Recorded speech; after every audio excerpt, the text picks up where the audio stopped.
चलिए आज हम लोग जो टॉपिक पढ़ेंगे वो है न्यायपालिका के स्तर पर धर्म निरपेक्षता। इससे पहले हम लोग क्या पढ़े थे? राजनीति के स्तर पर धर्म निरपेक्षता। जो हमारे देश में जो भी राजनीतिक पार्टियां हैं वो किस हद तक, मतलब कहाँ तक जो क्या है, धर्मनिरपेक्ष है। फिर हम लोग समाज के स्तर पर देखेंगे, फिर देखे थे फिर संविधान के स्तर पर। हम लोग आज देखेंगे न्यायपालिका के स्तर पर धर्म निरपेक्षता। ठीक है, लिख लिए, न्यायपालिका के स्तर पर धर्म निरपेक्षता। सबसे पहले अगर हम लोग देखेंगे तो बात करेंगे किसका? सुप्रीम कोर्ट का, एससी का बात करेंगे। और एससी ने सबसे पहले जो विचार जहां से आता है उसका आप देखेंगे मूल ढांचा।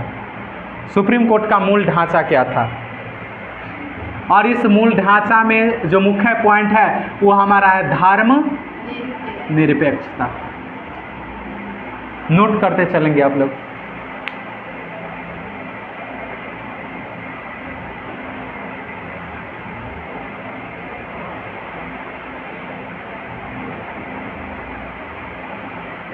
मूल ढांचा में लिखिएगा, संविधान का वह हिस्सा, संविधान का वह हिस्सा, संविधान का वह हिस्सा जिसमें केवल सकारात्मक, जिसमें केवल सकारात्मक संशोधन किया जा सकता है, जिसमें केवल सकारात्मक संशोधन किया जा सकता है, किया जा सकता है।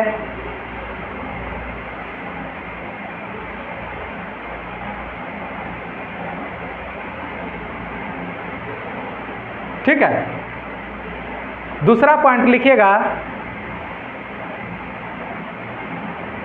मूल ढांचा का दूसरा पॉइंट, संसद संविधान का संशोधन कर सकती है, संसद संविधान का संशोधन कर सकती है,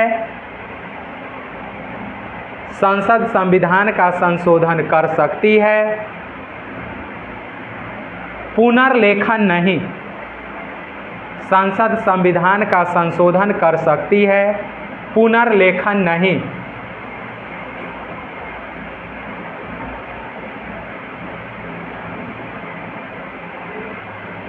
अगला पॉइंट लिखेंगे, केशवानंद भारती बनाम केरल राज्य, केशवानंद भारती बनाम केरल राज्य,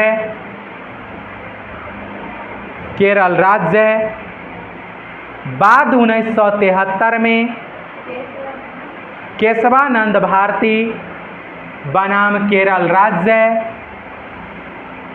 केरल राज्य बाद 1973 में, बाद 1973 में, 1973 में मूल ढांचा का सिद्धांत, मूल ढांचा का सिद्धांत, मूल ढांचा का सिद्धांत, मूल ढांचा का सिद्धांत दिया गया।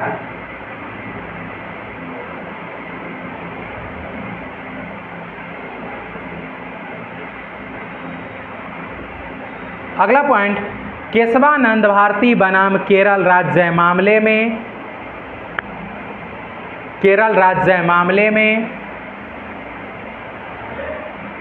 केरल राज्य मामले में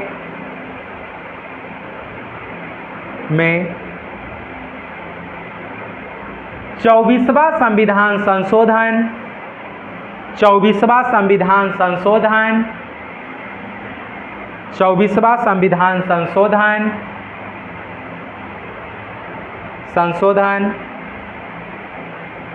1971, 1971 को भी ध्यान में रखा गया था, को भी ध्यान में रखा गया था, को भी ध्यान में रखा गया था। 24वां संविधान संशोधन से आशय है, 24वां संविधान संशोधन से आशय है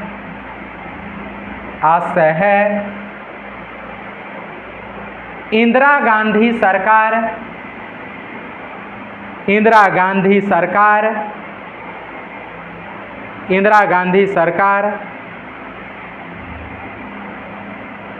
ने इस संशोधन के माध्यम से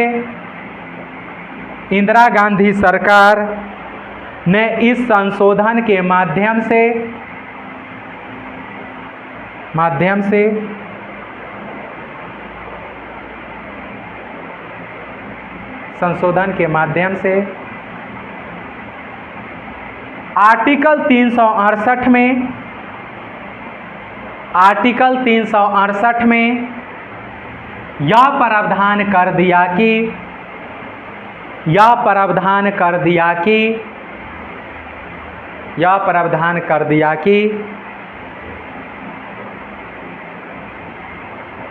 कि संसद संविधान में कुछ भी बदल सकती है। संसद संविधान में कुछ भी बदल सकती है। संसद संविधान में कुछ भी बदल सकती है। कुछ भी बदल सकती है।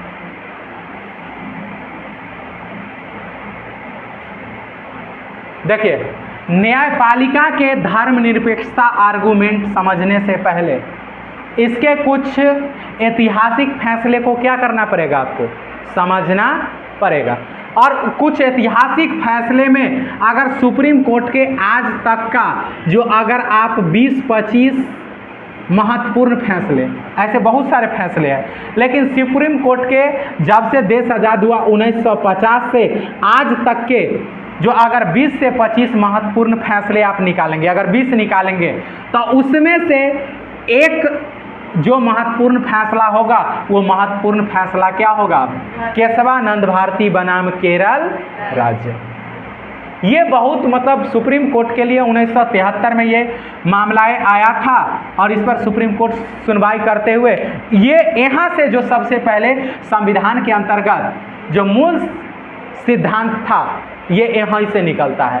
केशवानंद भारती को अगर थोड़ा सा बैकग्राउंड देखने को अगर आप चाहेंगे तो केशवानंद भारती जो थे सो एक केरल राज्य के मठाधीश थे। क्या थे? मठाधीश। मठाधीश का मतलब समझते हैं ना, जो महंत टाइप का होते हैं, जिनके पास अपना क्या होता है, बहुत बड़ा एरिया होता है, जिनके पास अपना बहुत क्या होता है, जमीन होता है। जैसे आप एग्जाम्पल के तौर पर आप इनको भी समझ सकते हैं, जैसे पातेपुर राम जानकी मंदिर, ये भी एक तो क्या है, मठ है, ठीक है। तो ये केरल राज्य के मठ न्यायाधीश थे। वहाँ पर हुआ था क्या कि जो भारत सरकार जो थी, संसद जो था सो एक कानून पारित किया था।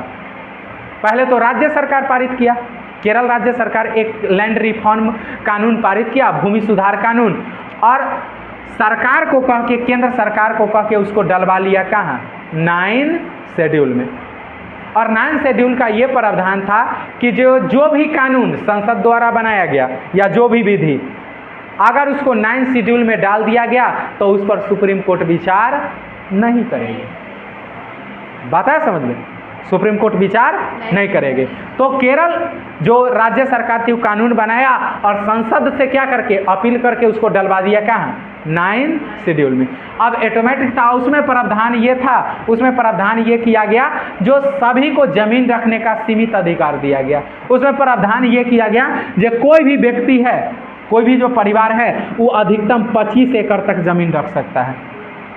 और माना जाता है जो लगभग 3000 एकड़ के आसपास जमीन था केशवानंद भारती के मठ के पास। अब समझ जाओ जो व्यक्ति के हाथ में कल तक हीरा का कटोरा था, आज एक दिन के बाद स्टील का कटोरा हाथ में आ जाए, वो व्यक्ति शांत बैठेगा? अब मामला हुआ ये कि जो वहाँ से केशवानंद भारती केरल से पकड़े राजधानी एक्सप्रेस और पहुँचे कहाँ, दिल्ली। और पहुँचे और बोले कि जे माय लॉर्ड हद हो गया, बात है समझे, हद हो गया। इस देश में फंडामेंटल राइट रहेगा कि नहीं रहेगा? इस देश में फंडामेंटल राइट रहेगा कि नहीं रहेगा? मूल अधिकार रहेगा कि नहीं रहेगा? दरअसल सुप्रीम कोर्ट बात ये, क्योंकि उस सुप्रीम कोर्ट को बात ये समझ में आ रहा था, लेकिन कभी कभार कोर्ट के पास भी क्या होता है, मजबूरी होता है।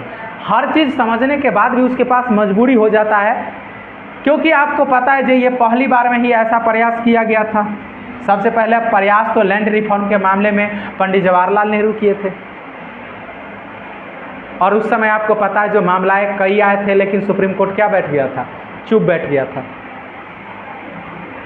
यहाँ पर क्या हुआ कि जब ये मामलाएं आया और उसमें जो केशवानंद भारती के तरफ से जो वकील थे नानी पालकी वाला, और ये जो सरकार था, सरकार को इस मुद्दा पर वो घुटना टेकवा दिया। वो किसी कीमत में सरकार के पक्ष में झुकने के लिए तैयार नहीं था, और पूरे इंदिरा गांधी के कार्यकाल को और इंदिरा गांधी को नाके चने चबाया तो वो एक ही वकील था सारे मामले में, नानी पालकी वाला। वो कहा कि जे देखिए आपका केस तो हम संपत्ति के अधिकार पर नहीं लेके जाएंगे, आपका जो केस बन रहा है, जो जैसे आप कह रहे हैं आर्टिकल नंबर 31, आर्टिकल 31 का संपत्ति का अधिकार, ये तो खत्म हो गया। वो बोला कि जब ये खत्म हो गया, एक उपाय हमारे पास है, हम लेके जाएंगे आर्टिकल 25 के आधार पर, आर्टिकल 26 के आधार पर, आर्टिकल 27 के आधार पर, आर्टिकल 28 के आधार पर। बोलो यार यहाँ संपत्ति का मामला है, आप इसके आधार पर क्यों लेके जाएंगे? नानी पालकी वाला कहा जी भाई साहब दरअसल बात ऐसा है, जो आप उसमें आप आर्टिकल ये धार्मिक स्वतंत्रता से रिलेटेड सारे आर्टिकल पर है ना, उसमें आर्टिकल नंबर 27 क्या कहता है, जे अगर किसी धार्मिक संस्था का क्या करेंगे, जमीन छीनेंगे, अल्पसंख्यक किसी अल्पसंख्यक क्या करेंगे, जमीन छीनेंगे, तो उसको उचित मुआवजा क्या करना पड़ेगा, देना पड़ेगा। और वो भी जो जिस हिसाब से चाहेगा उस हिसाब से आपको उसको मुआवजा देना पड़ेगा। तो हम इस आधार पर जाएंगे क्या, सुप्रीम कोर्ट, क्योंकि ये मठ का मामला है, ये धर्म का मामला हो गया, आस्था का मामला हो गया, हम इस आधार पर क्या करेंगे, जाएंगे सुप्रीम कोर्ट। और गया, और माना जाता है जो उस समय नानी पालकी वाला का एज कितना साल था, 93 साल। समझ सकते हैं, यहाँ आप लोग अभी 23 का भी नहीं हुए हैं तो 2 घंटा ठीक से बैठ के पढ़ नहीं पाते हैं, 2 घंटा में 4 बार उबासी ले लेते हैं। अच्छा बात सच्चाई है ना, उसके बीच में 2 बार आप पानी पीने भी चल जाते हैं 2 घंटा में। और जो इतना बड़ा केस को हैंडल करेगा वो समझ सकते हैं जो कितना वो स्टडी करता होगा उस केस का से हर स्तर पर है। और कहा जाता है 93 साल के उम्र में भी जब कोर्ट में खड़ा हो जाते थे तो जज सिर्फ घुंडी हिलाता था, और कोर्ट में जितने वकील था वो दबाव में आ जाते थे। जैसे अभी कुछ केस के इधर 2011 के बाद कुछ परसेप्शन ऐसे चल गया है जो जिस आपराधिक मामले में, रेप के मामले में या आपराधिक मामले में जिस मामले में एपी सिंह कूद जाता है, उस मामले में जो पुलिस संस्था है, जो जांच कमेटी है या जांच संस्था है, वो डर जाता है। एपी सिंह निर्भया मामले में कौन था, निर्भया मामले में वकील कौन था जो अपराधी के तरफ से, एपी सिंह था। और वो जो है 2 बजे रात में सुप्रीम कोर्ट खोलवा दिया, 1:30 बजे रात में हाई कोर्ट खोलवा दिया, हाई कोर्ट नो रिलीफ दिया, तुरंत दिल्ली हाई कोर्ट बगले में है ना, तुरंत वहां से कूद के गया कहाँ, सुप्रीम कोर्ट। और 2:30 बजे क्या खोलवा दिया, सुप्रीम कोर्ट। 3 बजे भोर में राष्ट्रपति भवन को खोलवा दिया, समझ सकते हैं। बाकी बाद में हुआ कि जो नहीं फांसी होगा, लेकिन समझ सकते हैं ना, जब 3 बजे 1:30 बजे रात में सुप्रीम कोर्ट को खुलवा देना, 1:30 बजे रात में हाई कोर्ट को खुलवा देना, 3 बजे भोर में राष्ट्रपति के पास पहुंच जाना, ये अपने आप में तो कुछ ऐसे भी वकील हैं उसी तरह का हुआ था। वो जब कोर्ट में खड़ा हो जाते थे तो जज का क्या औकात था, अच्छे अच्छे वकील सिर्फ घुंडी हिलाते थे। उनको लगता था ये जो बोलता होगा से क्या बोलता होगा, क्योंकि जितना एज में वो क्या बने हैं, जज बने हैं, उतना साल, जितना साल का जज कुर्सी पर बैठा हुआ है उतना साल का उसके पास कोर्ट में खड़ा होने का एक्सपीरियंस है। अगर मान लो कि जो 25 साल के उम्र में क्या बन गया होगा, जज अति वकील, या 30 साल के उम्र में भी बन गया होगा, तैयो 63 साल से वो क्या कर रहा है, और जज का एज ही होगा 63 साल। ये भी तो एक दबाव का खौफ हो जाता है ना पैदा। वो जो बोलता होगा सही है, बोलता होगा, घुंडी सही है लाता है, तो होता है कुछ चीज़। तो यहाँ पर मामला यही हुआ, ये थे। कहा जाता है कि जो इस मामले में केशवानंद भारती केस हार गया। केशवानंद भारती केस क्या हुआ, हार गया, लेकिन देश जो था सो जीत गया। देश जो था से क्या हो गया, जीत गया। पर्सनली केशवानंद भारती क्या हो गया, और माना जाता है कि जो ये 13 जज का बेंच था, और भारत का आज तक का 1973 तक का नहीं, आज तक का 2024 तक का, आज क्या तारीख है, 26 अगस्त 2024 तक का, मतलब आज तक का सबसे बड़ा बेंच है। इससे बड़ा बेंच सुप्रीम कोर्ट में नहीं बैठा। और माना जाता है कि जब उस समय सुप्रीम कोर्ट में टोटल 13 गो जजेस था, और सब जज बैठ गया।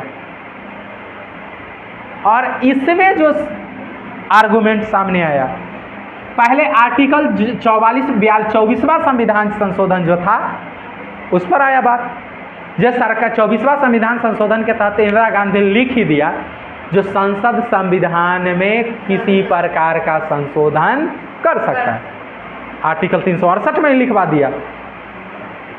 और यहाँ तक जो आर्टिकल 13 आपको याद आ रहा है, आर्टिकल 13 क्या था, आर्टिकल 12 में राज्य का डिफिनीशन, आर्टिकल 13 क्या था, जो संविधान बनने से पहले, संविधान लागू होने से पहले या संविधान लागू होने के बाद जो भी कानून, अधिनियम, विनियम, रूल, रेगुलेशन जो भी है, अगर वो फंडामेंटल राइट को सीमित करेगा तो अपने आप में वो कानून क्या हो जाएगा, शून्य हो जाएगा। अगर पूरा कानून करेगा तो पूरा शून्य होगा, और नहीं तो जहाँ तक फंडामेंटल राइट को क्या करेगा।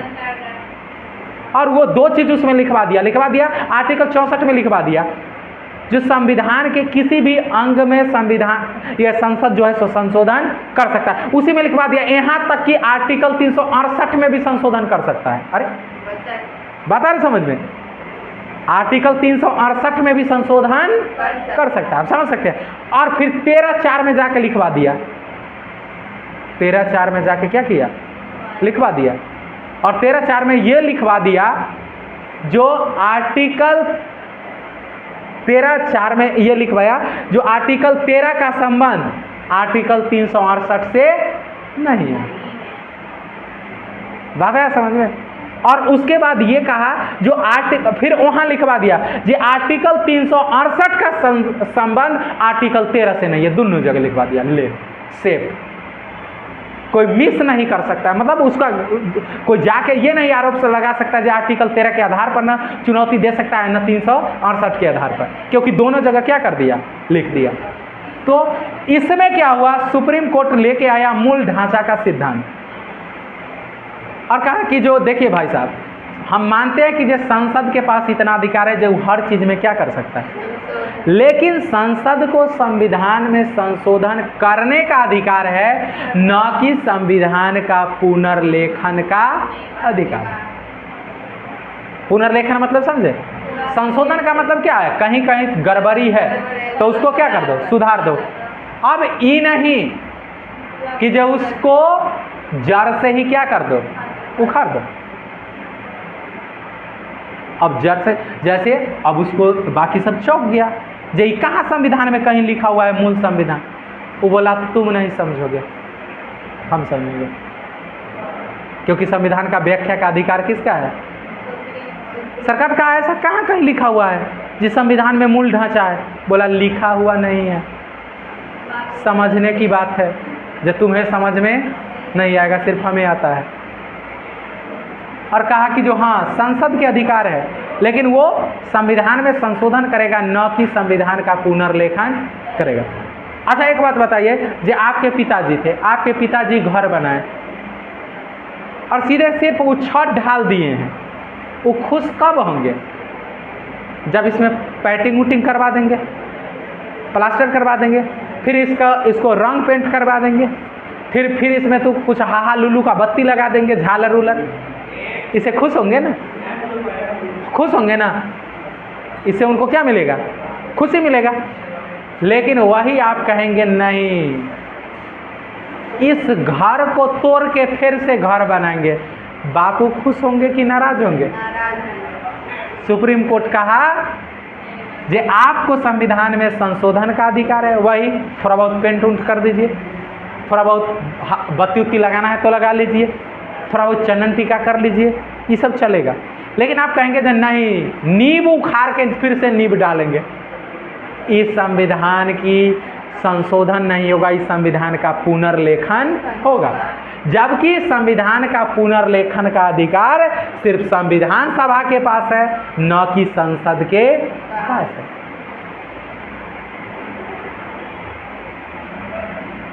आया यहाँ तक कोई दिक्कत? ये संविधान का। तो अब उनमें से जो व्यक्ति थे वो पूछे, अब बता ही दीजिए कि ये मूल ढांचा क्या है आपके हिसाब से? सुप्रीम कोर्ट कहा अभी नहीं बताएंगे। इसका मतलब हुआ इंतजार करो, समय जब जब आएगा तब तब हम आपको क्या करेंगे? बताएंगे। इससे आगे इस केस के बारे में जब स्पेशल हम लोग केशवानंद भारती केस पढ़ेंगे तो पूरा डिटेल में क्या है पढ़ेंगे। और जैसे जैसे समय आया, जैसे बोला लोकतंत्र, लोकतंत्र क्या है? संविधान का मूल ढांचा है।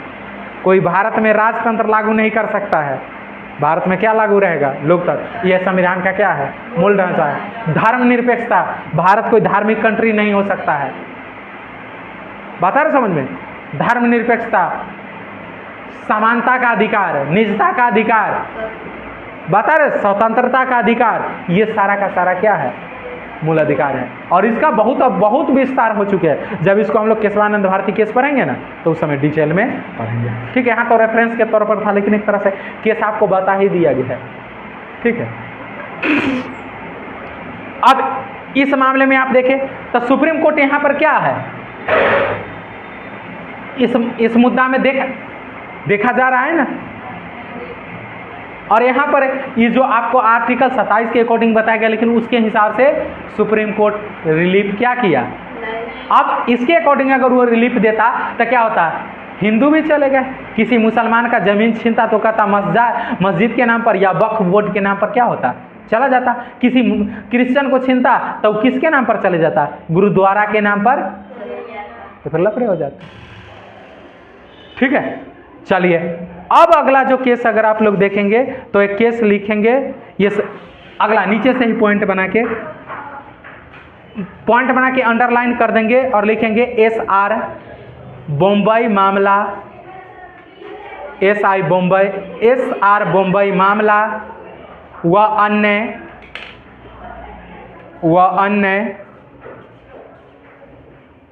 SR बम्बई मामला व अन्य। हाँ,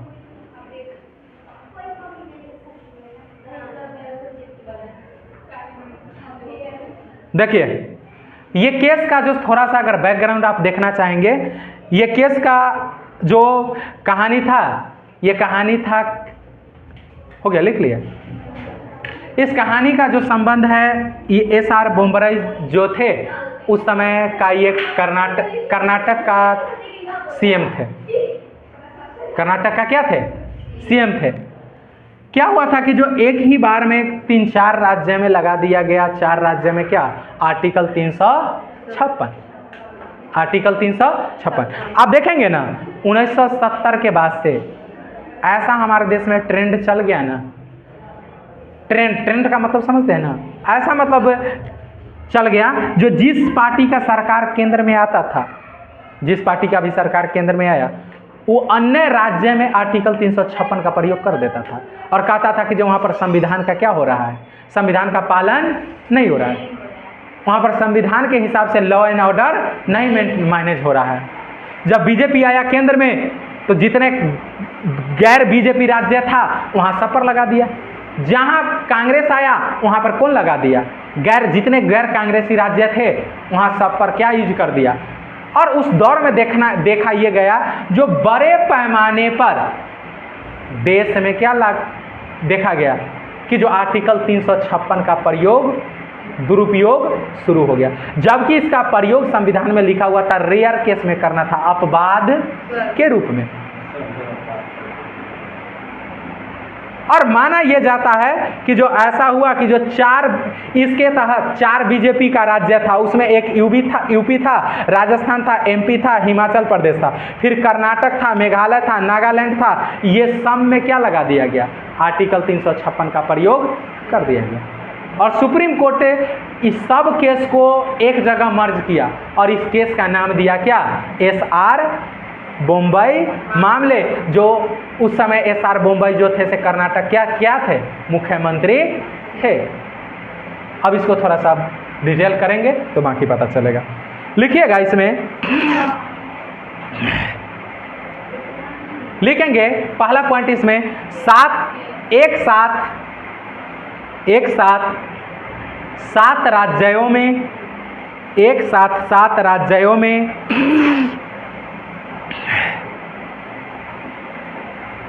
एक साथ 7 राज्यों में आर्टिकल 356 लागू, एक साथ 7 राज्यों में आर्टिकल 356 लागू।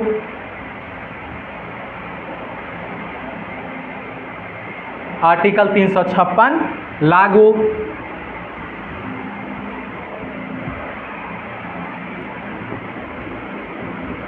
आर्टिकल 356 लागू। इसमें 4 जो था सो आपका बीजेपी शासित राज्य था। 4 क्या था, बीजेपी शासित राज्य। और इसमें जो ये 4 बीजेपी शासित राज्य में आपका एक थे यूपी, एक था एमपी, एक था आपका राजस्थान और एक था आपका एचपी से कहते हैं हृदय परिवर्तन नहीं, हिमाचल प्रदेश। ठीक है, 4 राज्य ये था। और बाकी जो राज्य एक थे कर्नाटक, कर्नाटक के बाद था एक मेघालय और एक था नागालैंड।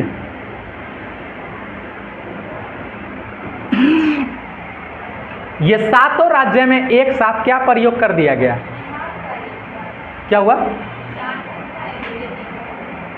अरे 4 बीजेपी शासित राज्य, यूपी, मध्य प्रदेश, हिमाचल प्रदेश और राजस्थान। और उसके बाद 7 था ना, तो एक कर्नाटक था, मेघालय था, नागालैंड था। एक साथ में केंद्र सरकार जो था इस सब राज्य में क्या लागू कर दिया, आर्टिकल 356।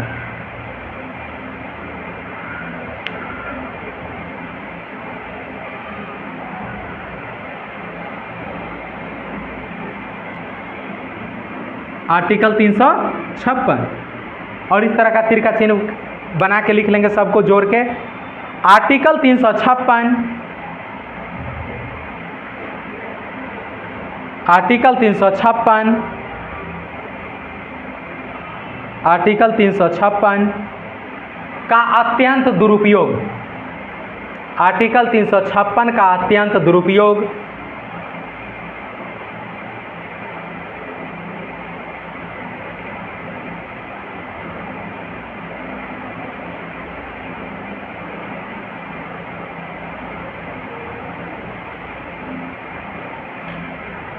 लिख लेंगे नीचे पॉइंट बना के, यदि राज्य केंद्र द्वारा दिए गए,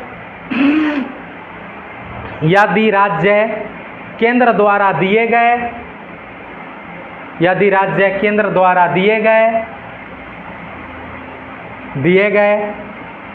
निर्देश का पालन करे तो, पालन न करे तो, निर्देश का पालन न करे तो, निर्देश का पालन न करे तो आर्टिकल 356 लगाया जा सकता है। आर्टिकल 356 लगाया जा सकता है। आर्टिकल 356 लगाया जा सकता है।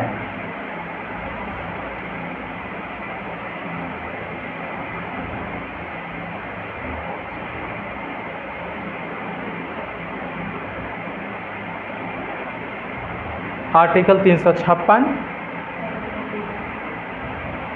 लगाया जा सकता है। देखिए प्रावधान ये है, जो आर्टिकल 356 का तभी प्रयोग किया जाएगा राष्ट्रपति द्वारा या केंद्र का द्वारा, जब केंद्र जो आदेश देगा, निर्देश देगा, उसका पालन कौन करेगा? राज्य नहीं करेगा। उस पर्सपेक्टिव में वहां पर क्या किया जा सकता है? आर्टिकल 356 का प्रयोग किया जा सकता है। तो आप देखेंगे इन 4 राज्य में जो आर्टिकल 356 का प्रयोग किया गया, किन राज्य में? इन 4 राज्य में। इसका आर्गुमेंट क्या था? मतलब केंद्र सरकार जब भी न्यायालय में जाएगा तो किस आर्गुमेंट पर आर्टिकल 356 का प्रयोग किया है उसका भाई बताएगा ना वो। तो पहला लिखेंगे, लिखिएगा 6 दिसंबर 1990 को 90 में 6 दिसंबर 1990 में बाबरी मस्जिद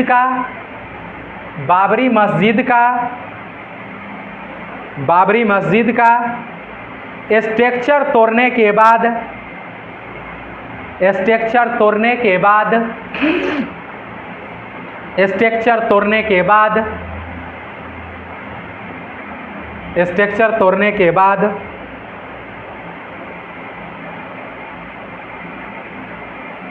केंद्र सरकार आरएसएस को प्रतिबंधित कर दिया। केंद्र सरकार आरएसएस को प्रतिबंधित कर दिया। केंद्र सरकार आरएसएस को प्रतिबंधित कर दिया।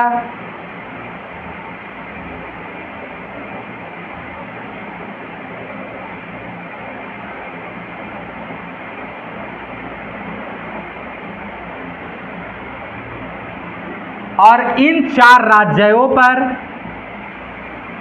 या लिखिएगा 1 मिनट, इन 4 बीजेपी शासित राज्यों पर, इन 4 बीजेपी शासित राज्यों पर, 4 बीजेपी शासित राज्यों पर केंद्र सरकार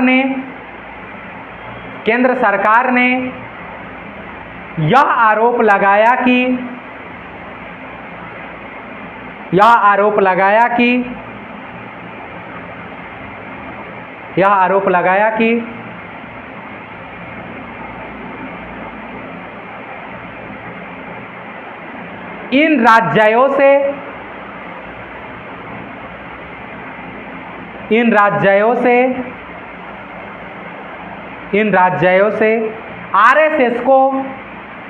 इन राज्यों से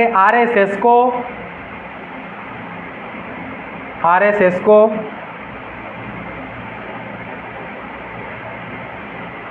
सपोर्ट मिल रहे हैं और संरक्षण पर्याप्त है। सपोर्ट मिल रहे हैं और संरक्षण पर्याप्त है। संरक्षण पर्याप्त है।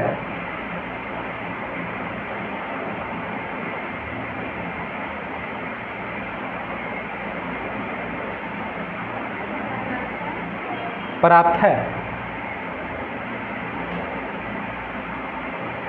ठीक है। देखिए, तो देखिए अब सुप्रीम कोर्ट में जब यह मामला गया, सारे मामला को सुप्रीम कोर्ट मर्ज करके एक जगह सुन रहा था और उसका नाम दिया था क्या? एसआर बॉम्बई मामले, एसआई बॉम्बई मामले। और इस मामला में सुप्रीम कोर्ट सरकार से क्या पूछा? पक्ष पूछा कि आप किस आधार पर क्या किए हैं? आर्टिकल 356 का क्या किए हैं? प्रयोग किए हैं। तो सरकार को जवाब देना पड़ेगा। अब सरकार जवाब में कहता है क्या कि जो जैसे 2 दिसंबर 1990 को देश में एक बहुत बड़ा दुर्घटना हुई थी।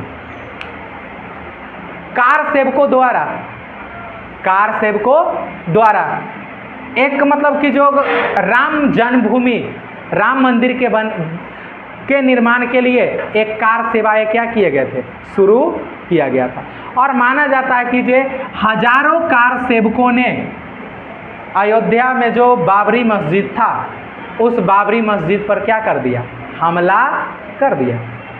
और उस बाबरी मस्जिद पर हमला हुआ, और हमला होने से मुख्य आरोपी जो पाया गया वो आरएसएस बिग पाया गया।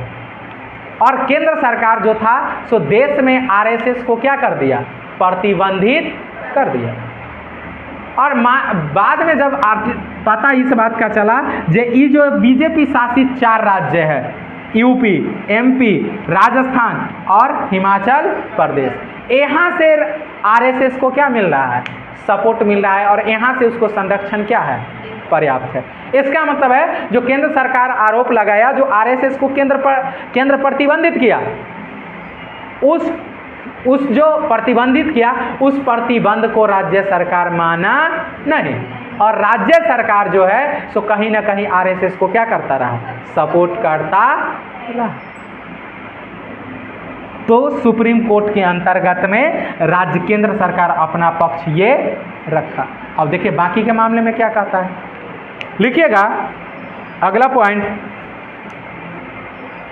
जबकि ये 3 जगह देखेंगे, ये 3 जगह, तो ये तीनों को एक जगह जोड़ लेंगे और लिख लेंगे इसमें बहुमत का मामला,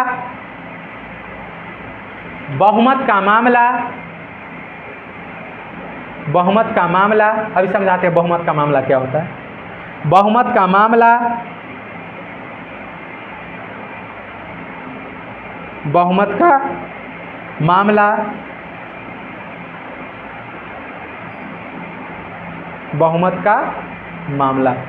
देखिए बहुमत का मामला क्या होता है, जब भी किसी भी विधानसभा में अगर कोई सरकार जो चल रही है वो सरकार अगर बहुमत में नहीं है, बहुमत रहने का मतलब अपना विश्वास मत खो चुका है, तो उसमें अगर सरकार बनने की स्थिति में नहीं है तो केंद्र उस पर क्या कर सकता है, राष्ट्रपति शासन लागू कर सकता है।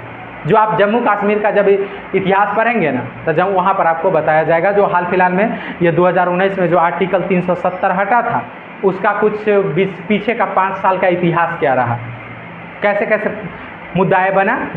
इतिहास तो पढ़ेंगे आप 1947 से, लेकिन उसमें जो मुख्य है आपको ये बात समझ में आएगा, वहाँ पर आएगा।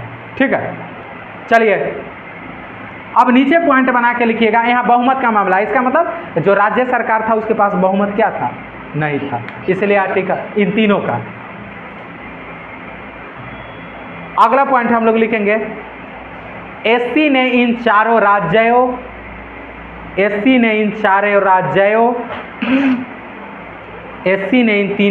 इन चारों राज्यों, 4 राज्य में कौन था, यूपी, एमपी, राजस्थान और हिमाचल प्रदेश। इन 4 राज्यों का नाम लिखना तो जरूरी नहीं है, 4 से आप लोग समझ गए होंगे। 4 राज्यों में आर्टिकल 356 लागू किए जाने को वैध बताया,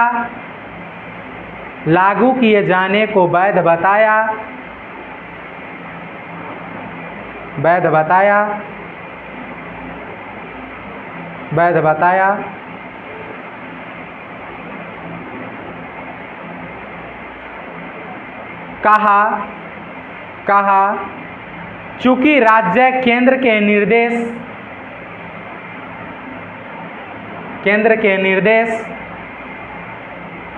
निर्देश धर्मनिरपेक्षता के पक्ष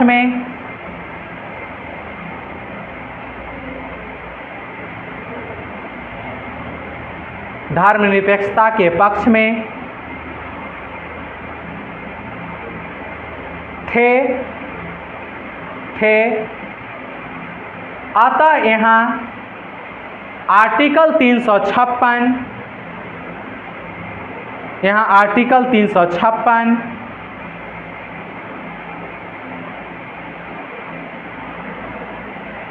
आर्टिकल 356 का आधार सही है, आर्टिकल 356 का आधार सही है, आर्टिकल 356 का आधार सही है, आर्टिकल 356 का आधार सही है, तथा धर्मनिरपेक्षता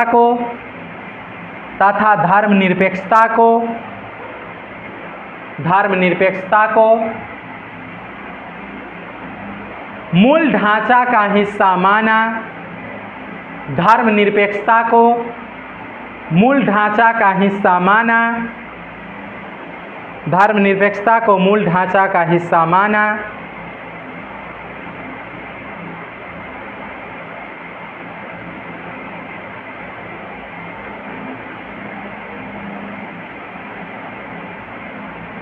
ठीक है।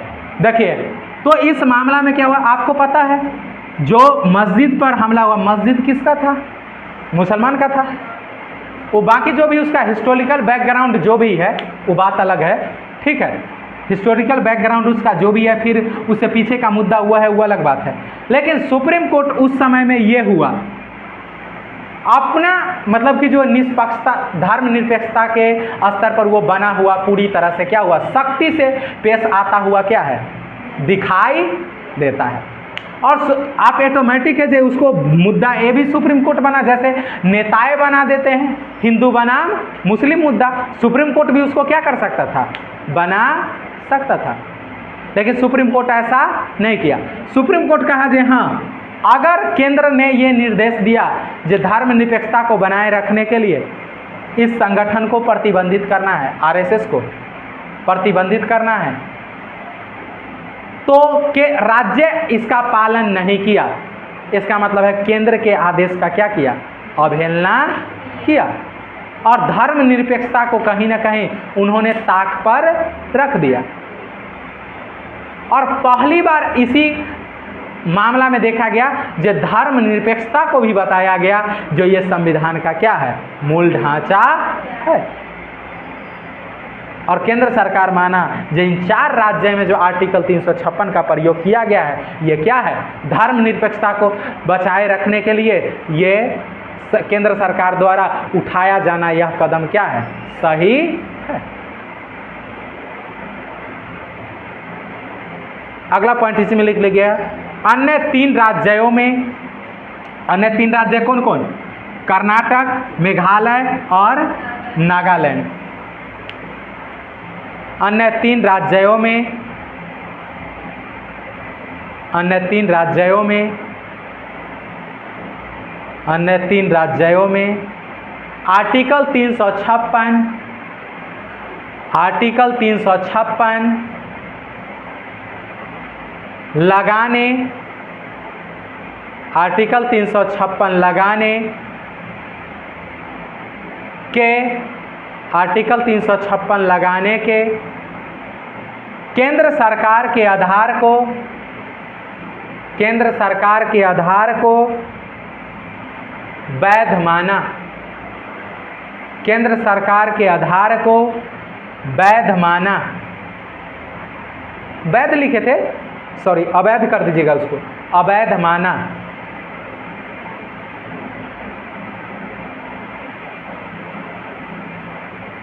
अवैध माना, ठीक है। तो सुप्रीम कोर्ट इस मामले में, एसआर बम्बई के मामले में इसको तो माना। अब देखिए यहाँ पर सुप्रीम कोर्ट क्या कर रहा है, सुप्रीम कोर्ट अपने स्तर पर धर्मनिरपेक्ष देख रहा है ना, अरे दिख रहा है ना भाई, जहाँ गलत है तो गलत है। पूरी तरह से सुप्रीम कोर्ट कोशिश कर रहा है जो हम अपने आप को कहाँ साबित करें, धर्मनिरपेक्षता के स्तर पर। तो क्या है, इसमें तो माना कीजिए क्या है, सही है। लेकिन ये जो बहुमत के आधार पर जो आर्टिकल 356 लागू किए गए थे, इसको सुप्रीम कोर्ट क्या किया, अवैध माना, और तुरंत केंद्र सरकार के आदेश दिया कि जे यहाँ से जल्दी आर्टिकल 356 क्या करो, वापस लो। और कहा जाता है कि जो यहाँ से करना पड़ा, क्योंकि किसका आदेश था, सुप्रीम कोर्ट का। ये सुप्रीम कोर्ट है कि शक्तिमान है, सर्व शक्तिमान नहीं, सर्व शक्तिमान। ठीक है, चलिए अब अगला पॉइंट हम लोग देखेंगे इसी में। अभी यहां तक कोई दिक्कत? इस स्तर पर आप देख रहे हैं धर्मनिरपेक्ष सुप्रीम कोर्ट दिख रहा है ना अभी तक। अब अगला पॉइंट लिखिएगा,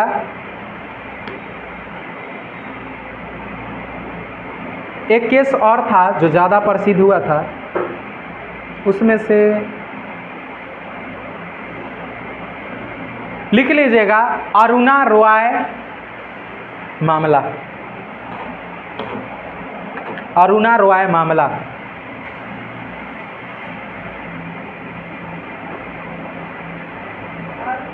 हाँ रॉय मामला।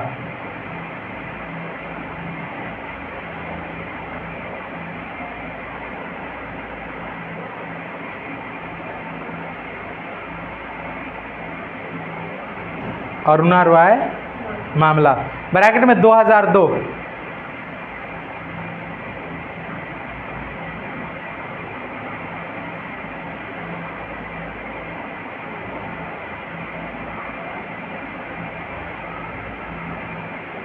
इसका मुद्दा था, लिख लीजिएगा, एक शब्द है national curriculum framework. National curriculum framework.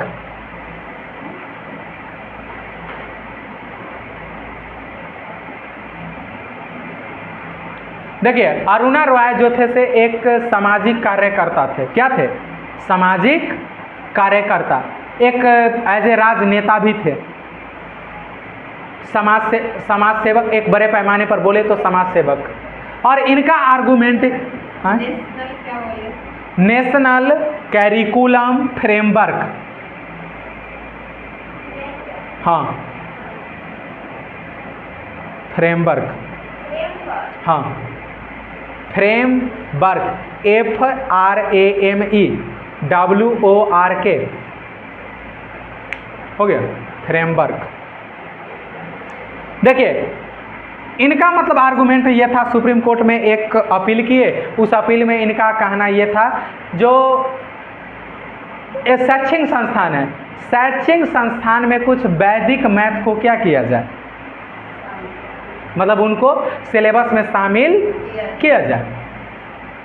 और फिर इन्होंने कहा कि जो स्कूल है उस स्कूल में सभी धर्म के धार्मिक उत्सव को क्या किया जाए, मनाया जाए, और उसको प्रमोट किया जाए, उसको क्या किया जाए, बताया जाए।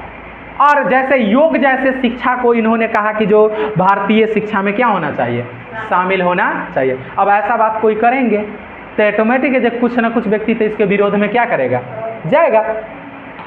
अब ये मामला आया सुप्रीम कोर्ट के पास, तो कुछ आदमी इसका क्या करने लगे, विरोध करने लगे। कुछ का मानना था नहीं। अब देखो भाई, और यहाँ पर भी मुद्दा आ गया किसका, धर्म का। और आपको पता है हमारा देश क्या है, या हमारा संविधान के स्तर पर हम क्या है, धर्मनिरपेक्ष। हम पंथ निरपेक्ष नहीं है, हम धर्म निरपेक्ष नहीं है, हम पंथ निरपेक्ष है, हम धर्म निरपेक्ष।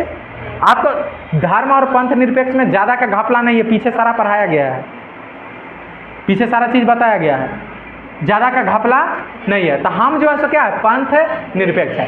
अब स्कूल में कोई कह रहा है जो सभी कुछ बेसिक मैथ जो है, कैरिकुलम मैथ, जो वैदिक मैथ है, वैदिक मैथ का मतलब हो गया जो जैसे एक मैथ को जैसे आपको दिया गया 2 और 3 और 1 और 5 को गुना कीजिए, तो एक सिंपल फॉर्मेट में आप गुना करते हैं क्या, 5 तिहाई 15, 5 दूना 10 और 1 11, 3 और 2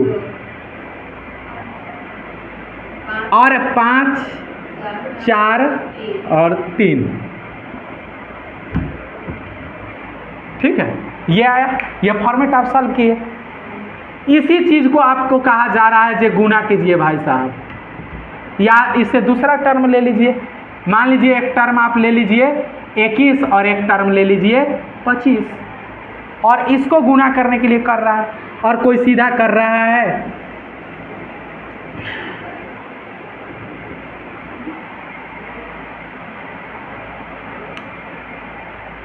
कहेंगे तो बाप रे बाप कमाल हो गया। अभी वो इमो सोच याद था इसीलिए लिख दिया, ये भी तो हो सकते हैं ना, याद था इसीलिए क्या कर दिया। इससे आगे बढ़ाएंगे, इसी तरह से वो 4/4 का भी लेगा तो बड़ा अंक भी लेगा तो कर देगा एक के बार में। इसका मतलब ये जो फॉर्मेट चलता है ये वैदिक मैथ का फॉर्मेट है। कौन फॉर्मेट? वैदिक मैथ। जैसे इसमें वो फॉर्मेट वही यूज होता है लेकिन यहाँ एक के बार में हो जाता है। जैसे एक बार ये, एक बार ये, एक बार ये, सीधा लाइन है तो सीधा गुना कर दो, 5 एक कम 5, क्रॉस है तो दोनों क्रॉस कर दो, 5 दूना 2 एक कम तो 10 2 12 के हासिल 1, 2 दूना सीधा है तो 2 दूना 4। ये वैदिक मैथ। इसी तरह से 273 को 525 से वो भी एक के लाइन में कर देगा। बड़ा कमाल हो गया भाई। इसका मतलब है इस तरह के वो कहे कि जो कुछ वैदिक मैथ है जिसको बहुत बड़े लेवल पर कैलकुलेशन करने की ज़रूरत नहीं होता, स्कूली शिक्षा में उसको क्या किया जाए, शामिल किया जाए। कुछ व्यक्ति आगे नहीं ऐसा नहीं हो सकता, वो तो हिंदू धर्म का है, हिंदू धर्म का क्यों पढ़ेंगे? अरे भाई हिंदू धर्म के बारे में थोड़ी पढ़ाया जा रहा है, वेद थोड़ी पढ़ाया जा रहा है, वेद के बारे में बताया जा रहा है। अगर सारे धर्म के बारे में बताया जाए, अगर स्कूल में सारे धर्म का फेस्टिवल मने, जैसे बुद्ध जयंती पर बुद्ध का भी जयंती मनता है, गुरु नानक जयंती भी मनता है, बात आ रहा समझ में। उसी तरह से कोई ईसाई का पर्व है वो भी मनाया जाता है, कोई हिंदू का पर्व है होली है, दिवाली है, छठ है, वो मनाया जाता है, कोई मुसलमान का पर्व ईद है, बकरीद है, जो भी होता है वो मनाया जाता है, कोई उसी तरह से जैन का है वो मनाया जाता है, बौद्ध का है वो मनाया जाता है, सारे धर्म को मनाया जाता है। इसमें किसी को क्या आपत्ति है? कोई आपत्ति नहीं है, सारे धर्म को मनाया जा रहा है। लेकिन कुछ व्यक्ति सामने क्या हो गए, आ गए। फिर कहा गया जो योग का शिक्षा, योग को शिक्षा को शामिल किया जाए। फिर कुछ व्यक्ति आ गए नहीं योग तो वेद से निकला है, तो क्या कहते देखिए हम धर्म के बारे में थोड़ी पढ़ा रहे हैं, हम पंथ निरपेक्ष है। अगर हमारे देश में ऐसा हो जो सभी धर्म का स्कूल हो, कॉलेज या सार्वजनिक स्थान हो, वहाँ पर सारे धर्म का फेस्टिवल बने और सब एक साथ मिल के क्या करे, उसमें पार्टिसिपेट करे। जैसे हिंदू का दिवाली हो तो उस दिवाली स्कूल में मनाया जाए और उसमें क्रिश्चियन बच्चा भी शामिल हो, बौद्ध बच्चा भी शामिल हो, सिख बच्चा भी शामिल हो, हिंदू बच्चा भी शामिल हो, मुसलमान बच्चा भी शामिल हो। जब अगर मान लीजिए क्रिसमस मनाया जाए, क्रिसमस मनाया जाए तो हिंदू बच्चा भी शामिल हो, मुसलमान बच्चा भी शामिल हो, जैन बच्चा भी शामिल हो, बौद्ध बच्चा भी शामिल हो।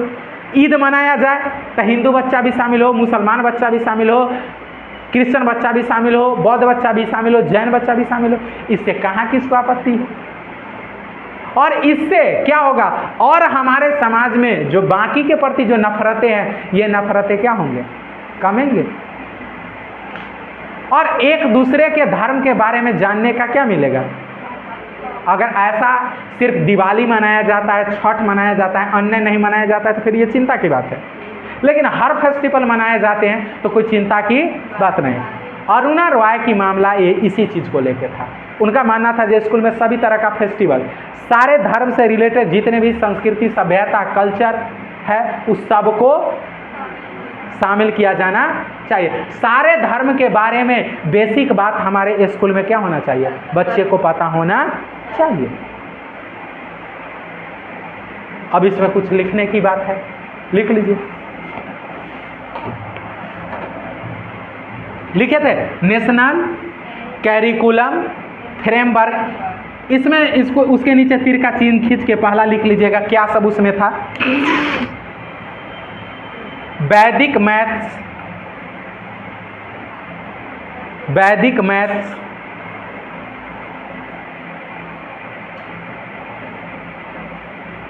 वैदिक मैथ्स, वैदिक मैथ्स। अगला सभी धर्म के उत्सव स्कूल में मनाने की बात, सभी धर्म का उत्सव स्कूल में मनाने की बात, सभी धर्म का उत्सव स्कूल में मनाने की बात,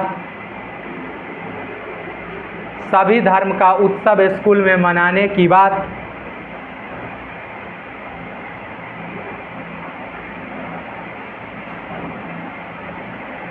अगला योग, योग आदि।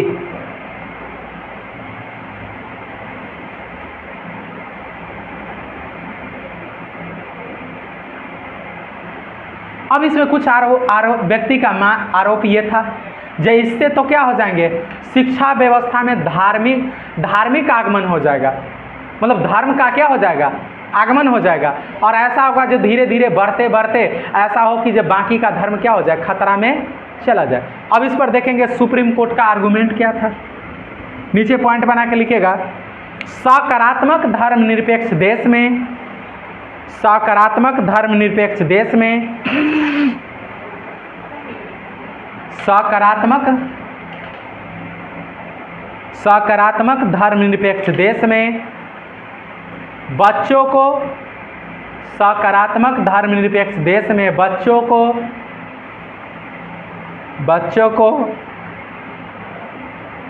सकारात्मक धर्मनिरपेक्ष देश में बच्चों को सभी प्रमुख धर्मों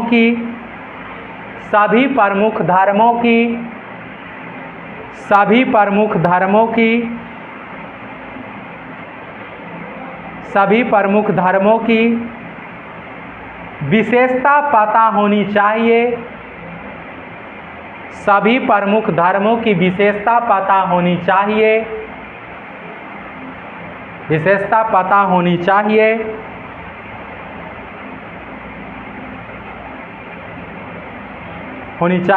तथा वैदिक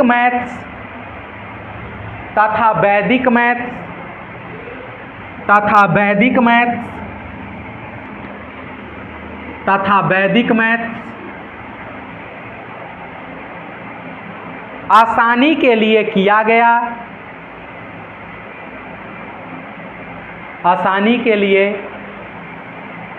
गया,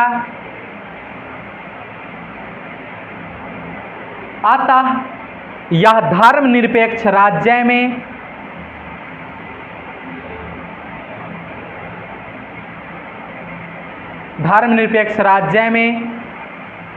हो सकता है, अतः यह धर्मनिरपेक्ष राज्य में हो सकता है, धर्मनिरपेक्ष राज्य में हो सकता है, अतः यह धर्मनिरपेक्ष राज्य में हो सकता है। हो गया, धर्मनिरपेक्ष राज्य में हो सकता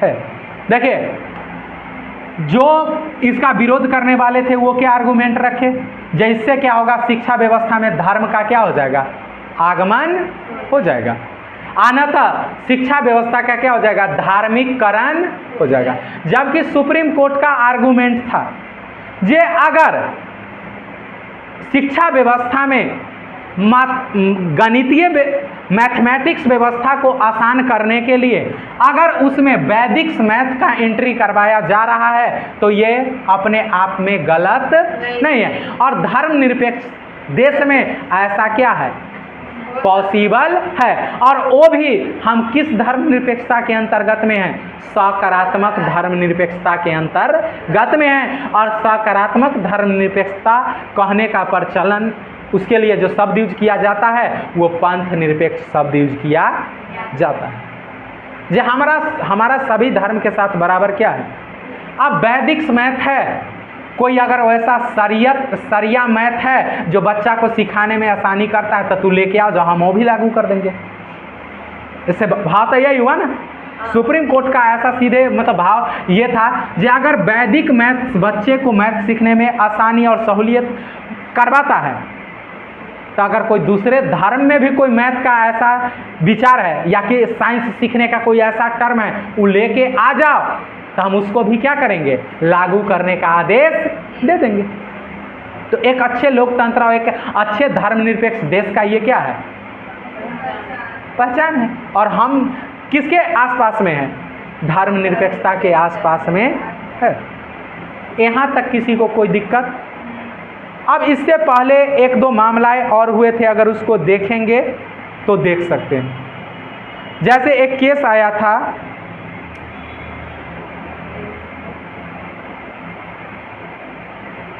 एक केस था संतोष कुमार का मामला, ऐसे बोल देते हैं, लिख लो चाहे, एक लाइन होगा, लिखिएगा संतोष कुमार का मामला।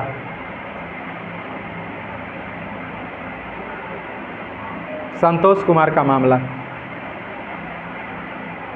1994, संतोष कुमार का मामला 1994।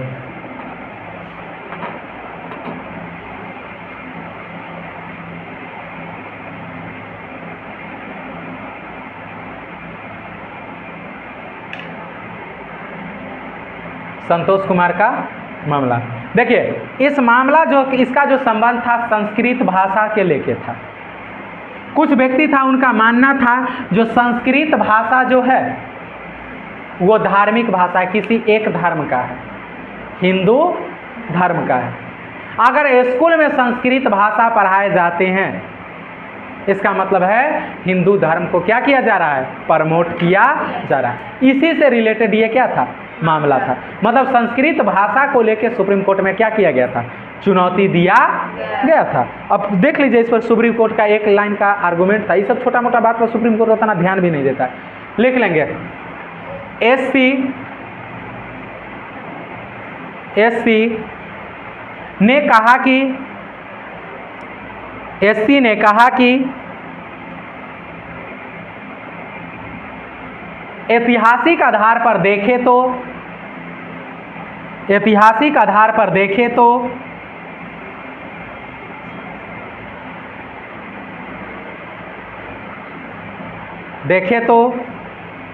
भारत की अधिकांश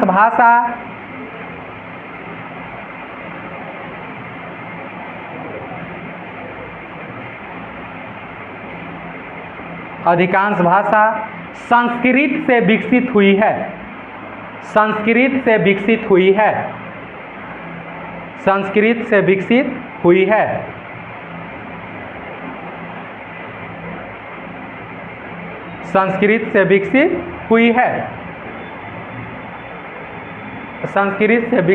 है। आगे बात समझ में? इसका मतलब सुप्रीम कोर्ट कह दिया भाई साफ भाषा में, एक लाइन में, जो आप जो कह रहे हैं वो बात में कोई दम क्या है, नहीं है, कोई तर्क नहीं है। अब स्कूल में हम संस्कृत के बारे में पढ़ा रहे हैं, न कि संस्कृत में जो रामायण लिखा हुआ है उसको पढ़ा रहे हैं, न कि संस्कृत में जो महाभारत लिखा हुआ है उसको पढ़ा रहे हैं, न कि संस्कृत में जो धार्मिक ग्रंथ है उसको पढ़ा रहे हैं। हम संस्कृत भाषा को पढ़ा रहे हैं। बात आ रही समझ में? राज्य का आप कोई कल होके ये कहे कि जो उर्दू को ख़त्म कर दो, उर्दू मत स्कूल में पढ़ा, क्योंकि उर्दू पढ़ा रहा है इसका मतलब वो मुसलमान का। मैं सरकारी स्कूल में ये नहीं अलाउ कर रहा हूँ कि जो तुम कुरान को पढ़ाना शुरू कर दो, तुम शरिया को पढ़ाना शुरू कर दो। वो तो एक भाषा है, और भाषा किसी धर्म का कैसे हो सकता है? क्या भाषा पर किसी एक धर्म का बपौती अधिकार है? नहीं, एकाधिकार नहीं।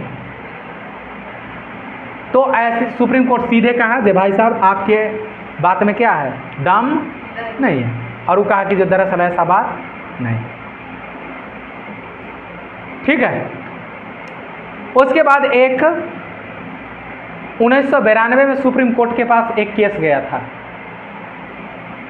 एक एथिस्ट सोसाइटी था, एथिस्ट समाज जिसको बोलते हैं, उसका आर्गूमेंट ये था कि जो अगर सिंपल भाषा में समझे, कोई मान लीजिए कि जो किसी चीज़ का उद्घाटन जब होता है, किसी चीज़ का क्या होता है, उद्घाटन होता है, तो उनका आरोप ये था कि जो अगर किसी सार्वजनिक स्थल का उद्घाटन होता है और वहाँ पर अगर आप नारियल फोड़ते हो,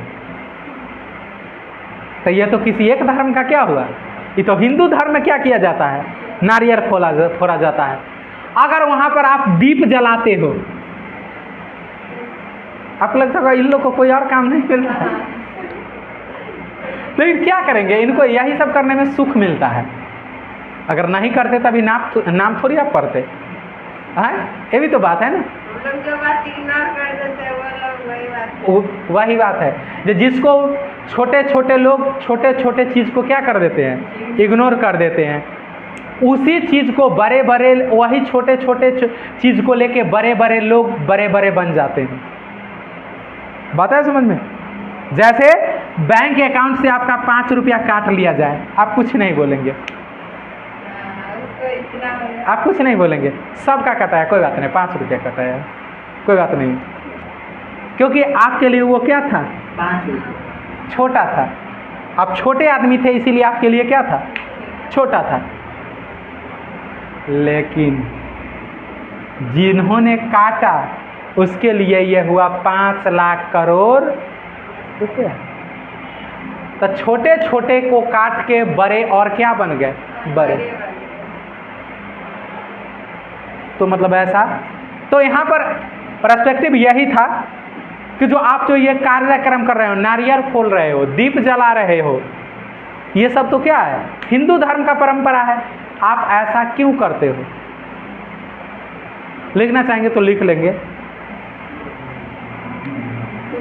एथिस्ट सोसाइटी, एथिस्ट सोसाइटी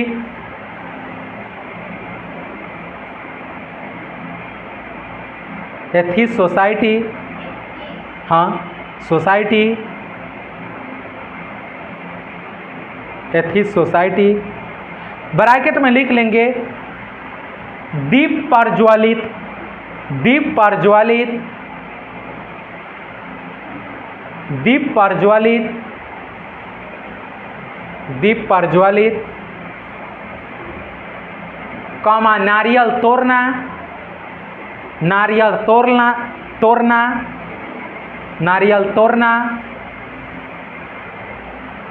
आदि आदि।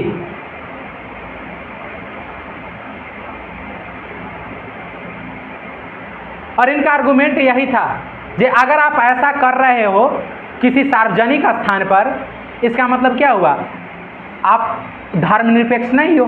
क्योंकि धर्मनिरपेक्ष में यह कैसे पॉसिबल हो सकता है, जो किसी एक धर्म के कार्यक्रम का मतलब क्या है, जो किसी एक धर्म का प्रतीक लेके आप क्या करेंगे, सार्वजनिक स्थल का क्या कर देंगे, उद्घाटन कर देंगे या कार्यक्रम को आगे बढ़ा देंगे। ये तो एक धर्म का प्रतीक हुआ। तो इसका सुप्रीम कोर्ट का इस पर एक सीधे क्या था, आर्गुमेंट था, एक लाइन का आप लिख लेंगे, लिखेंगे धर्म एससी के अनुसार, एससी के अनुसार, एससी के अनुसार धर्मनिरपेक्ष होने का अर्थ, एससी के अनुसार धर्मनिरपेक्ष होने का अर्थ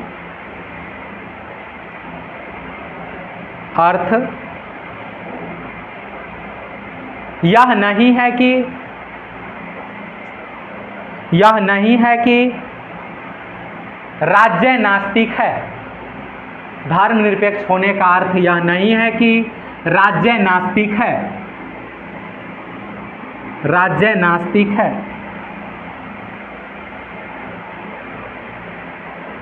सुप्रीम कोर्ट का आर्गुमेंट है क्या समझ में? देखिए हमारे यहाँ क्या है, सकारात्मक क्या है, धर्म निरपेक्षता है, और सकारात्मक धर्मनिरपेक्षता है तो सकारात्मक धर्मनिरपेक्षता में राज्य नास्तिक नहीं होता है। जैसे आप देखेंगे तो नकारात्मक धर्मनिरपेक्षता है किसका, फ्रांस का, वो क्या है, वो राज्य क्या है, नास्तिक है, जबकि हमारा सकारात्मक है, हमारा राज्य नास्तिक नहीं है। अगर मान लीजिए इसका मतलब सुप्रीम कोर्ट का सीधा भाव था, ये मान लो कि जहाँ पर जो ये सार्वजनिक स्थान पर, और सार्वजनिक स्थान का किसी न किसी का क्या होगा, जिम्मेदारी होगा। और अगर मान लो जिम्मेदारी जिस व्यक्ति को दिया गया है उसका, अगर वो व्यक्ति हिंदू धर्म का है तो नारियल फोड़ लेगा, नारियल फोड़ लेगा, नारियल फोड़ लेगा, या पीला वस्त्र धारण कर लेगा, अगर या दीप जला लेगा। अब ऐसा जरूरी ना हो कि जो दीप सिर्फ हिंदू धर्म जलाते हैं। दीप का मतलब क्या हुआ, दीप जलाने का संबंध सिर्फ आप किसी एक धर्म से जोड़ देंगे, ये एसेंशियल पार्ट नहीं माना जा सकता है। क्या आज दीप का मतलब क्या हुआ, जैसे अंधेरा है तो उस अंधेरा को क्या कर देना, दीप क्यों जलाते हैं, अंधेरा को दूर कर देना। दीप आप इसीलिए जलाते हैं जो अंधेरा को क्या करना, दूर करना। अब इसको किसी एक धर्म के एंगल से आप जोड़ के देख लेंगे, ये भी क्या है, वैलिड नहीं है। इसका मतलब है कि जो जहां पर यह कार्यक्रम किया गया, यहां पर आज तक जो भी हुआ या जैसा भी हुआ, इसका मतलब है इंजोत होना, मतलब कि जो प्रकाशित होना। प्रकाशित होने का मतलब क्या हुआ, जो अब यहां पर से क्या होंगे, नए कार्यक्रम शुरू होगा। मतलब एक तरह से शुभ, मतलब अच्छे, नैतिकता के सेंस में इस चीज को आप क्या कर सकते हैं, देख सकते हैं। जो पहले अंधकार था, सारे व्यक्ति समस्या में थे, इसके वजह से अब बहुत सारे व्यक्ति को क्या मिलेगा, सहायता मिलेगा। चाहे वो स्कूल है तो बहुत सारे बच्चे को शिक्षा मिलेंगे, सारे धर्म के बच्चे आएंगे। पहले उनके जीवन में शिक्षा नहीं मिल रहा था, अंधकार था, वो अंधकार में थे, अब कहां आ गए, प्रकाश में। इस तरह का बात मतलब क्या है कि अब नारियल फोड़ना, अगर आपको नारियल पसंद नहीं है, अगर आपको कटहर पसंद है तो आप लेके कटहर ही काट लीजिए, इसमें किसी को क्या दिक्कत है, कोई दिक्कत नहीं है। आपको कटहल नहीं पसंद है, आपको पपीता पसंद है, आप पपीता काट लीजिए, किसी को क्या दिक्कत हो सकता है, कोई दिक्कत नहीं हो सकता है। अगर मान लो कोई मुसलमान व्यक्ति, हिंदू व्यक्ति है, अगर कहीं पर मान लो, जैसे एक एग्जाम्पल के तौर पर एक बात समझिए, जैसे ये एक डीएम ऑफिस है, अगर एक डीएम आया और इस कुर्सी पर बैठने से पहले कुर्सी को 5 बार क्या किया, परिक्रमा किया, फिर अरे अजीब बात करते हैं, हंसे क्यों, सही बात है यार, 5 बार आप इतने बड़े पद पर जा रहे हैं, इतने बड़े कुर्सी पर जा रहे हैं, आपके अपना तो कुछ हो सकते हैं ना विचार, आस्था, नैतिकता। अगर मान लो वो व्यक्ति 5 बार उस कुर्सी को क्या किया, परिक्रमा किया, और करने के बाद फिर उस कुर्सी को माथा टेका, उसमें माथा टेका, और वो ऑफिस में आया तो ऑफिस में एक दीप जला के रख दिया। अब उस आधार पर कोई व्यक्ति सुप्रीम कोर्ट चले जाए और कहेगा ये व्यक्ति तो धार्मिक व्यक्ति है, राज्य में धर्म को ठूसना चाहता है, यार मैंने कैसे, कब चाहा, कैसे चाहा, ये तो मेरा व्यक्तिगत आस्था था, तुम्हारा आस्था नहीं है, तुम्हारा आस्था इसमें है जो तुम वहां पर आओ और क्या करो, नमाज अदा करो, या तुम उस कुर्सी को चूमो क्योंकि तुम्हें अगर वो प्रथा है तो, और तब उस पर बैठो, हमें कोई आपत्ति नहीं है। इस पर, इस आधार पर अगर कोई चले जाए, जो आया तो पहले कुर्सी को चूमा या पहले उसको सुभान अल्लाह किया, इस आधार पर कोई चले जाए, या आया तो टोपी लगा के आके कुर्सी पर बैठ गया, ये तो अपमान कर दिया, नहीं। आप उससे, आप अपने व्यक्तित्व को दर्शाए हैं, अपने व्यक्तित्व को क्या किए हैं, दर्शाए हैं। आप जिस धर्म से हैं उस धर्म में विश्वास करते हैं, न कि राज्य को उस धर्म में क्या करना चाहते हैं।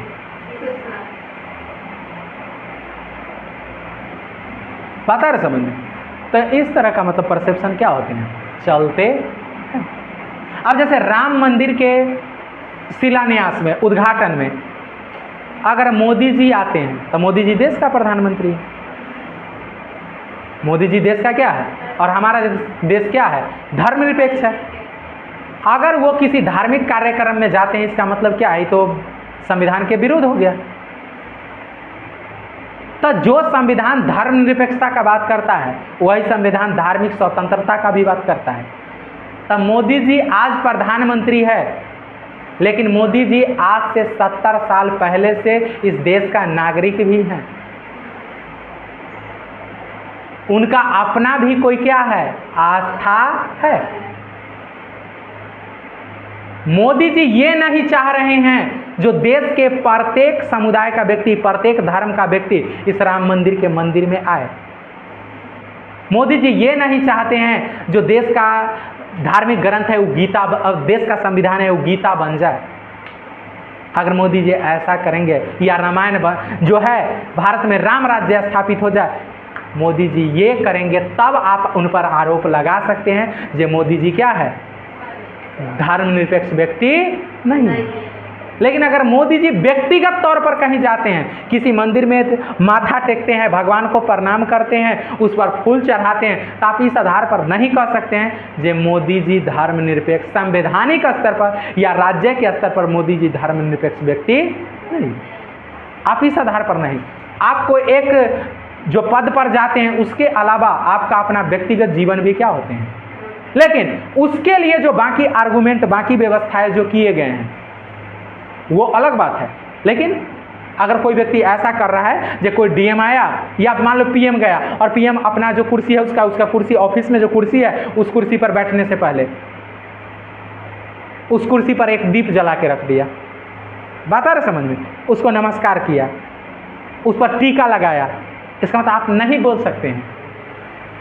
इसका मतलब कोई मुसलमान आएगा तो अपने हिसाब से वो कर लेगा, इसमें क्या दिक्कत है। कोई क्रिश्चियन आएगा तो अपने हिसाब से कर लेगा, कोई बौद्ध आएगा अपने हिसाब से कर लेगा, तो भाई आपका जो भी व्यक्तिगत है वो कर लेंगे। इसका मतलब ये नहीं हुआ अगर कोई ऐसा कर रहा है, इसका मतलब धर्मनिरपेक्षता को क्या कर रहा है, मतलब गलत दिशा में लेके जाने का क्या कर रहा है, कोशिश कर रहा है, और गुमराह करने का क्या कर रहा है, कोशिश कर रहा है।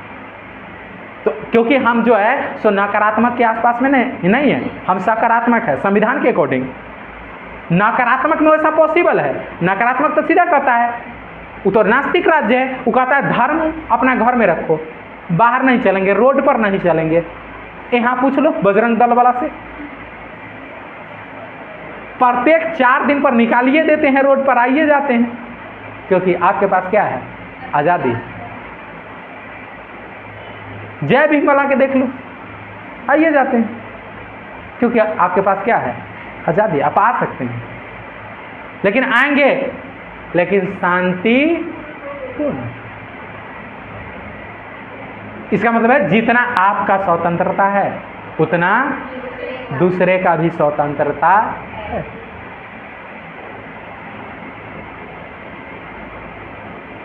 जैसे आप हमारे यहाँ किसी को क्या है, विरोध करने का अधिकार है, लेकिन शांतिपूर्ण विरोध करने का अधिकार है।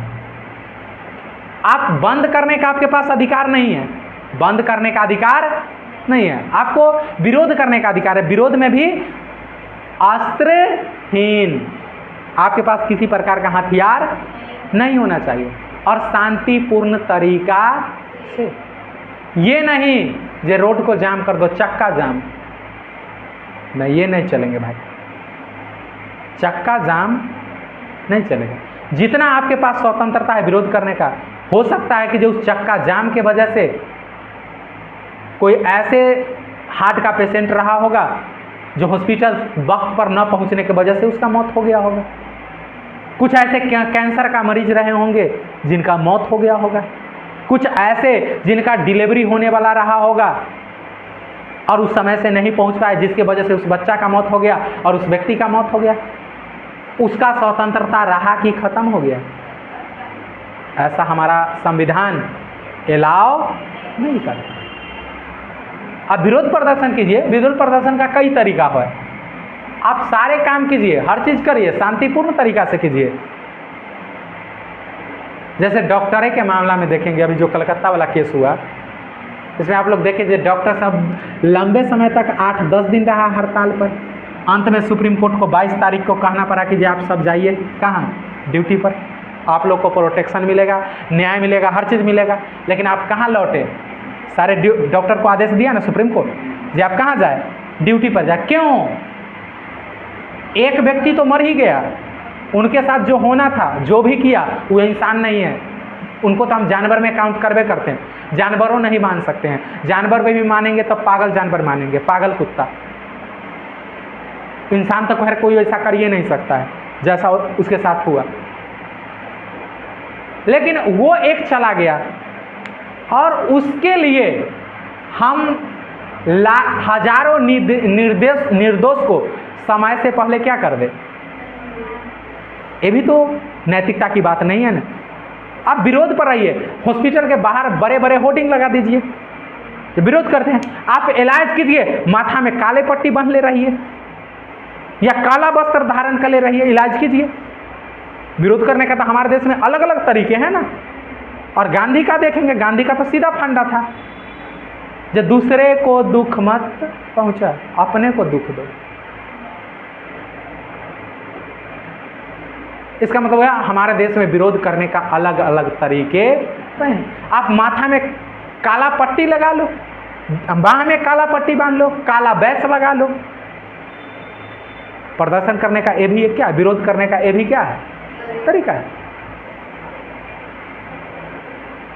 लेकिन आपका जो जिम्मेदारी है वो जिम्मेदारी का क्या कीजिए, पालन कीजिए। और महामहिम माननीय सुप्रीम कोर्ट ये राष्ट्रपति महोदय कहे थे इस देश में अगर सबसे बड़ा कोई भगवान जीता जागता है तो डॉक्टर, अगर जीता जागता कोई भगवान है तो वो डॉक्टर।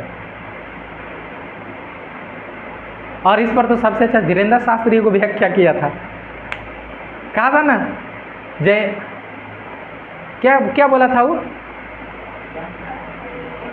जे दो व्यक्ति में झगड़ा हो और एक सॉरी बोल दे तो झगड़ा खत्म। दो व्यक्ति में अगर लड़ाई है और सॉरी बोल दो तो क्या खत्म, और डॉक्टर सॉरी बोल दे तो इंसान खत्म। अगर डॉक्टर आके बोल रहा है सॉरी, इसका मतलब समझ जाओ आगे आगे मुंह पर हाथ दे दो, आगे मुंह पर जो हो गया हम समझ गए, बाकी तुम रहो। इसका मतलब देखनिए डॉक्टर के मुंह से सॉरी निकलता नहीं है, निकल गया तो फिर क्या हो जाता है, लफड़ा। सॉरी नहीं बचा पाए तो सॉरी बोला तो बातें खत्म है।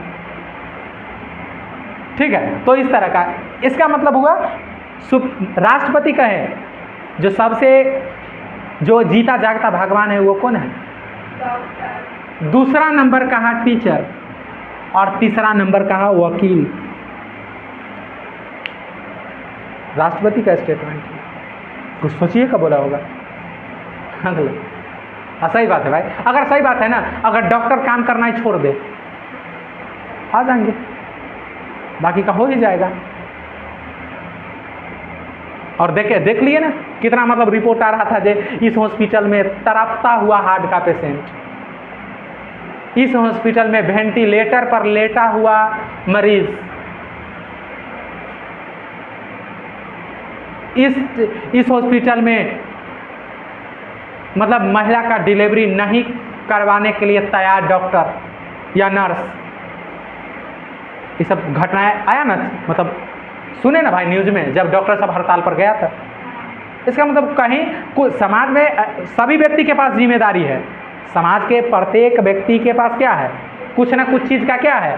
जैसे डॉक्टर का काम है इलाज करना, टीचर का काम है पढ़ाना, वकील का काम है किसी को न्याय दिलवाना, किसी के साथ न्याय दिलवाना, बिजनेसमैन का काम है समाज में देश में उत्पादन करना, प्रोडक्शन करना। उसी में किसी का जिम्मेदारी बहुत बड़ा होता है, किसी का जिम्मेदारी क्या होता है। जितना एक डॉक्टर का जिम्मेदारी हो सकता है उतना एक मकान बनाने वाले मजदूर का जिम्मेदारी, दोनों का जिम्मेदारी है, दोनों का अपने अपने जगह पर जिम्मेदारी है, लेकिन दोनों का जिम्मेदारी में मात्रा का क्या है, अंतर। ठीक है, चलिए अब यहाँ के बाद हम लोग देखेंगे, यहाँ के बाद अगले दिन बंद कर दीजिए।